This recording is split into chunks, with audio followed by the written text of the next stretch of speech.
नमस्कार, शाम के 7:30 बज चुके हैं। शंखनाद में एक बार फिर से आप सभी का स्वागत है। मैं हूं आपके साथ चित्रा त्रिपाठी। प्रधानमंत्री नरेंद्र मोदी 8 महीने बाद कल अपने चुनावी क्षेत्र काशी में पहुंच रहे हैं। प्रधानमंत्री मोदी 1500 करोड़ रुपए से ज्यादा की सौगात काशी को सौंपेंगे। साथ ही एक अद्भुत कन्वेंशन सेंटर का उद्घाटन करेंगे। जिला और पंचायत ब्लॉक प्रमुख चुनावों के बाद मोदी के इस काशी दौरे को यूपी में 2022 में होने वाले विधानसभा चुनावों का शंखनाद माना जा रहा है। देखिए।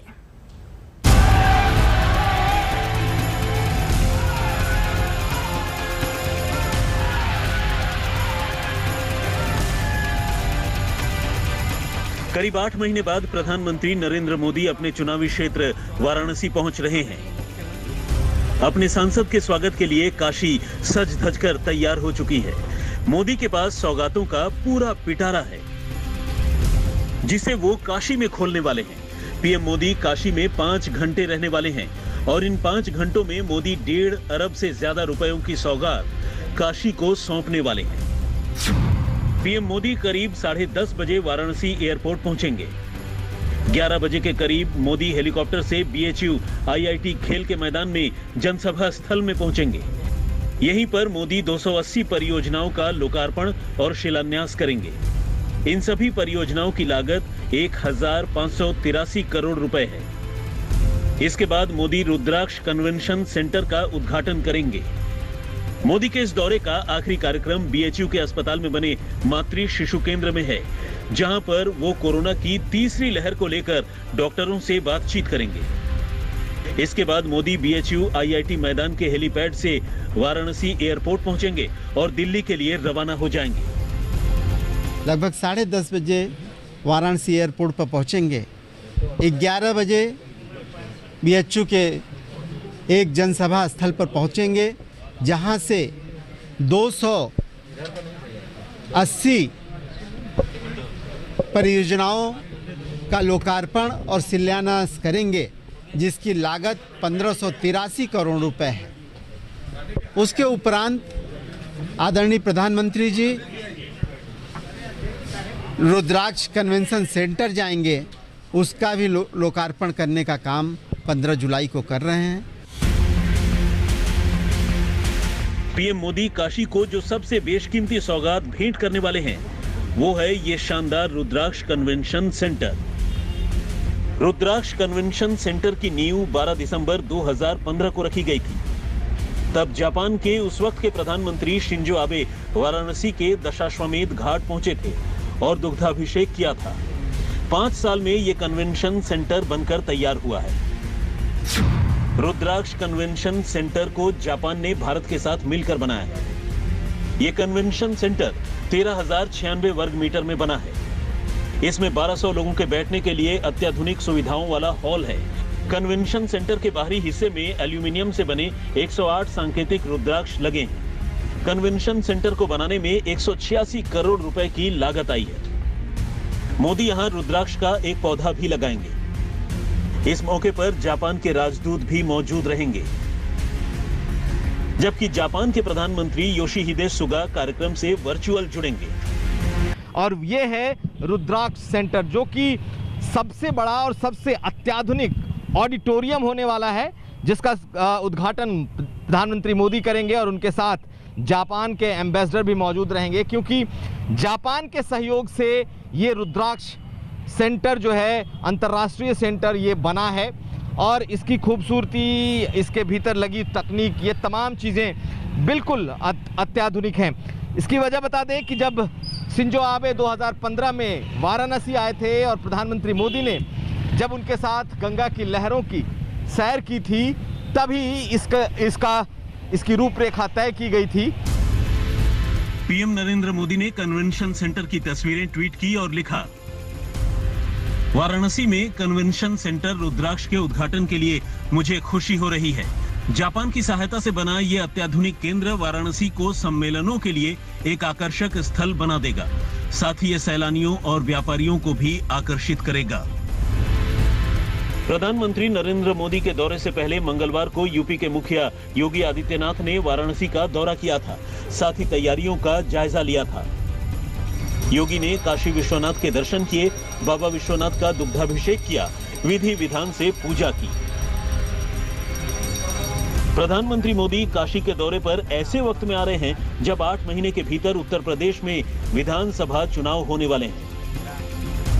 करोड़ों की सौगात लेकर वो काशी पहुंच रहे हैं। राजनीतिक पंडितों का मानना है कि पीएम मोदी का काशी का ये दौरा यूपी विधानसभा चुनावों का शंखनाद है। मोदी करोड़ों की सौगात लेकर काशी पहुंच रहे हैं, लेकिन संदेश पूरे सूबे में जाने वाला है। रोशन जायसवाल के साथ अभिषेक, वाराणसी, आज तक। पीएम मोदी भी पूर्वांचल से हैं और सीएम योगी भी। कहा यह भी जाता है कि जिसने पूर्वांचल जीत लिया उसने पूरा यूपी जीत लिया। विपक्षी दलों का फोकस पूर्वांचल पर है। पूर्वांचल में जिला पंचायत चुनावों में बीजेपी को कई जिलों में हार का सामना करना पड़ा था। यही वजह है कि बीजेपी अब मोदी और योगी के दम पर पूर्वांचल में अपना सिक्का जमाने में जुटी हुई है।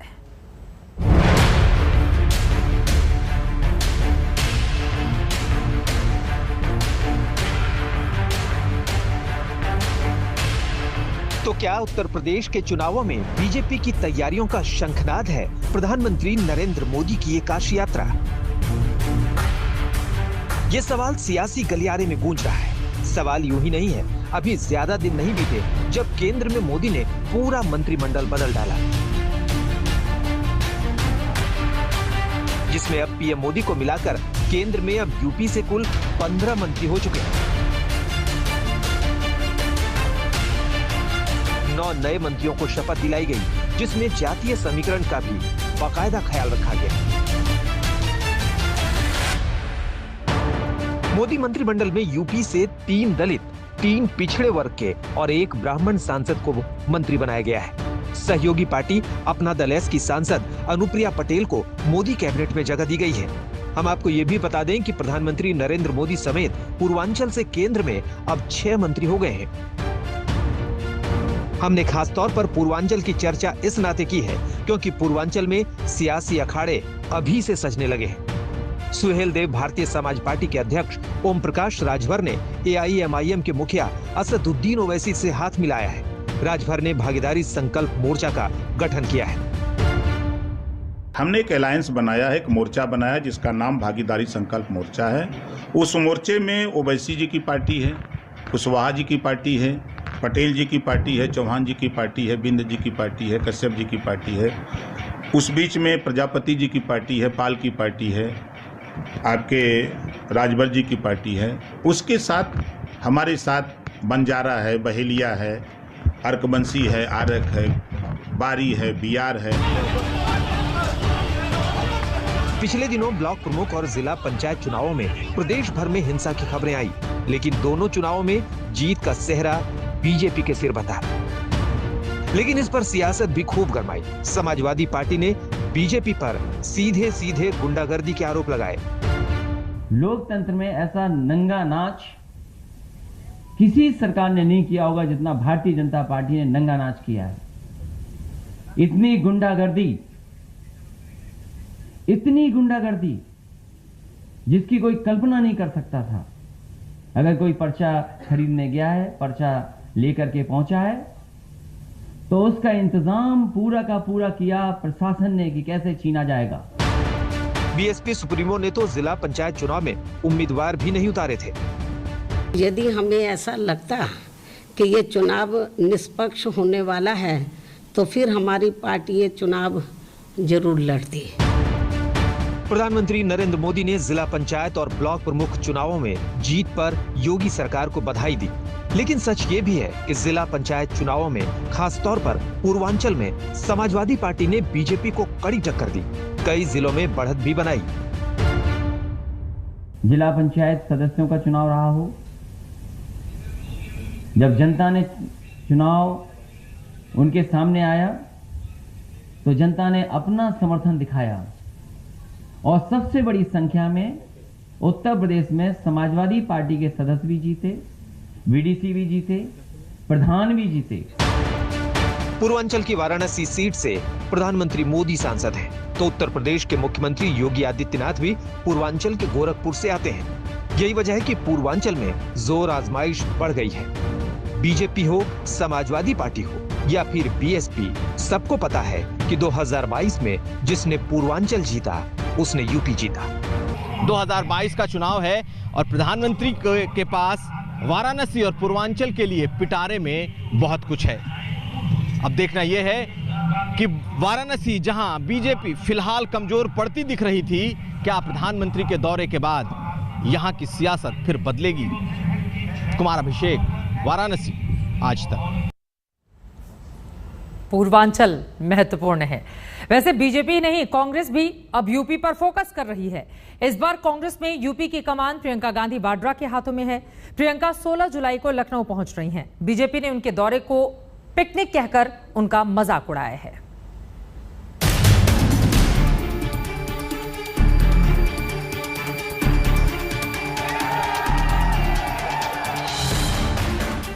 दिल्ली की गद्दी का रास्ता यूपी से होकर जाता है, लिहाजा 2022 के यूपी चुनावों से पहले इस रास्ते सियासतदानों का आना जाना शुरू हो गया है।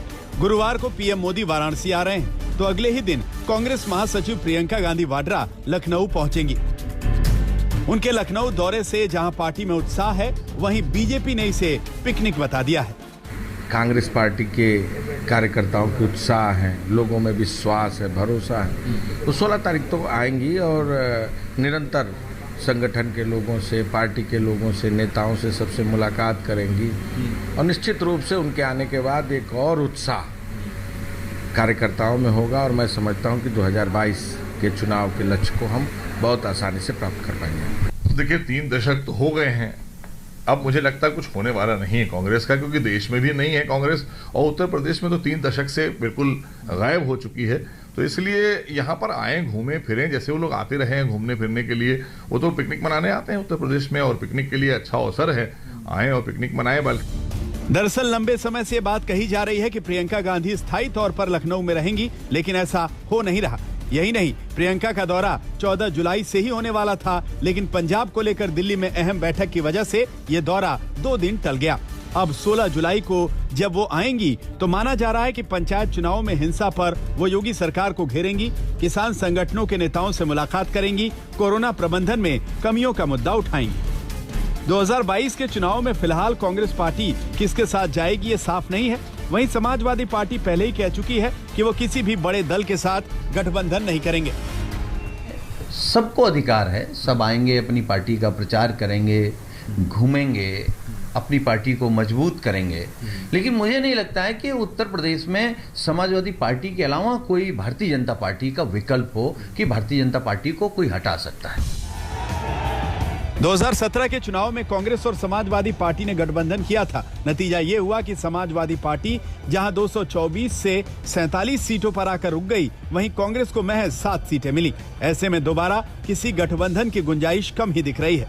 रणनीतिक तालमेल भले हो जाए, वहीं कांग्रेस का जोर फिलहाल जमीनी स्तर पर पार्टी को मजबूत करने पर है।